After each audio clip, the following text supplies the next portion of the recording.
MLA सड़क ना बनाने वाला MLA फतेहजंग सिंह बाजवा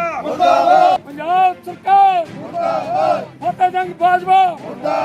फतेहजंग बाजवा फतेहजंग सिंह बाजवा ने इन्हां पिंडां चों इलैक्शन जित के गया सी कि जिहड़ी ये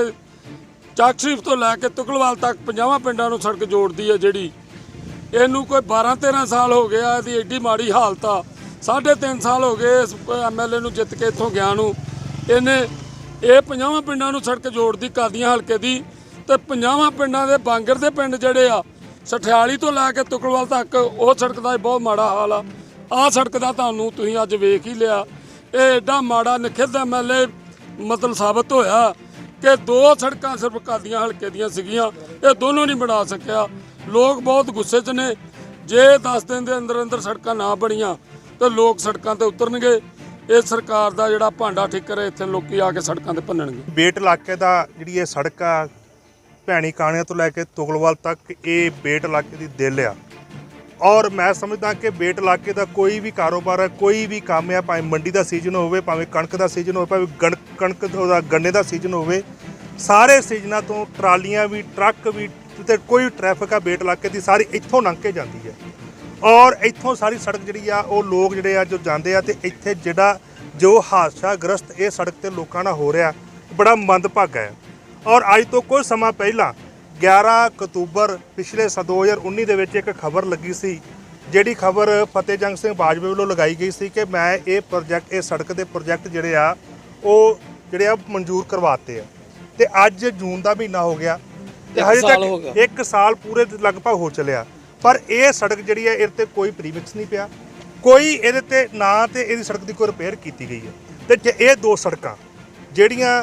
भैणी काणे तो लैके तुगलवाल तो लैके सठियाली तक ये 2 सड़कां ये कादियां हल्के दियां मेन सड़कां ने इन्हां सड़कां नूं इन्हां दी रिपेयर कीती जाए रिपेयर करन दी बजाय इन्हां नूं पूरा बनाया जाए क्योंकि फतेहजंग सिंह बाजवा ने लिखिया कि असीं नवीं बनाउण वास्ते 18 करोड़ का प्रोजैक्ट उत्थे ते 4.5 करोड़ का प्रोजैक्ट इत्थे जिहड़ा वा ओह मंजूर कीता पर वो प्रोजैक्ट अज तक चालू नहीं होया और बरसातां आउण वालियां ने तुसीं देख रहे हो किन्नी ट्रैफिक जदों आउंदी है तो एक सड़क का की हालात आ लोगों का लंघना इत्थों महाल होया पिया और मैं समझदा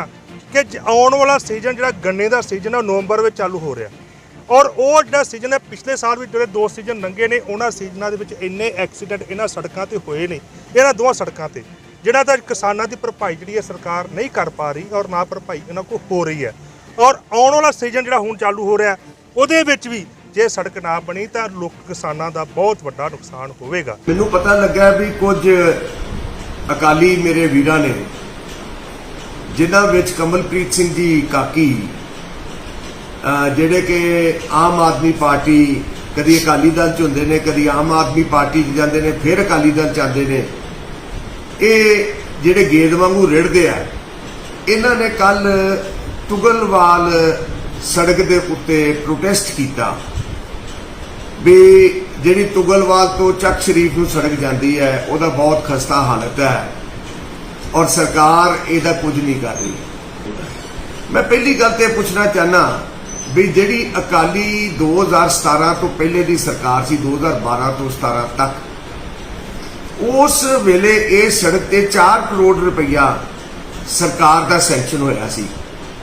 ये सारे अकाली झूठ गए ये सड़क बनी 15 दिनों च टुट गई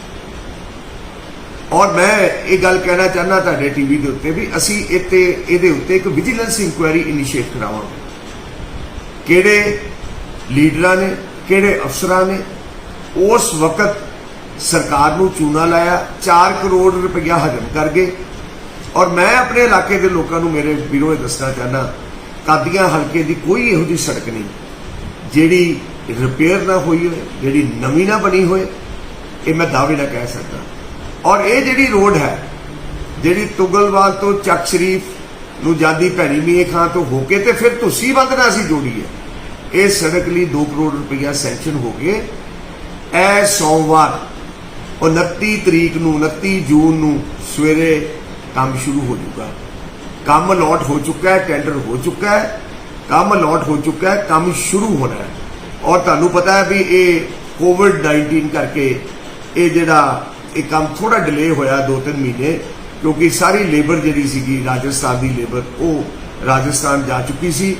ਲੇਬਰ ਵਾਪਸ ਪਰਤ ਆਈ ਹੈ ਔਰ ਅਸੀਂ ਸੋਮਵਾਰ ਨੂੰ ਕੰਮ ਸ਼ੁਰੂ ਕਰਾਂਗੇ।